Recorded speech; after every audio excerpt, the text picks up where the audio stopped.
When was the last time you looked down? Not at your camera, not at your subject, but literally beneath your feet.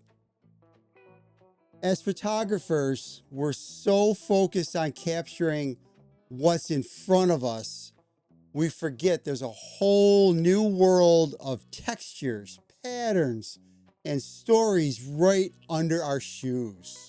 Today, your challenge is simple. Shoot what's on the ground. That's it.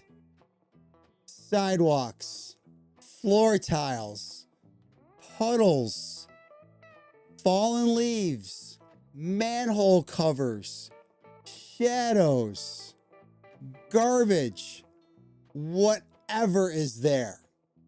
The ground is an overlooked canvas. It's filled with texture, repetition, imperfections. Sometimes it's grungy, sometimes it's beautiful, but always it's real. You want to train your eye? Remove the horizon from your photo. Forget the sky, limit your view, and force yourself to see, to notice light, shape, and detail in the mundane right below you. Try this experiment. Stand still, look down, and frame only what's underfoot. Don't move until you've made a photograph. Not just a taken one, but make one. Zoom in, zoom out, but don't move. Rainy day? Perfect. You got puddles, reflections. Dry day?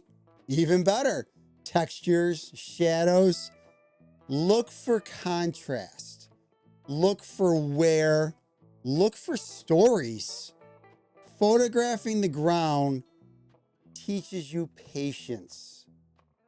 It makes you see like a designer how textures and geometry interact with one another. It also makes you more aware of where you stand and what you ignore. Every place has a floor, but not every floor gets noticed. Today, I want you to change that. Look down. Because sometimes the best shot is right under your feet. Take care, everyone.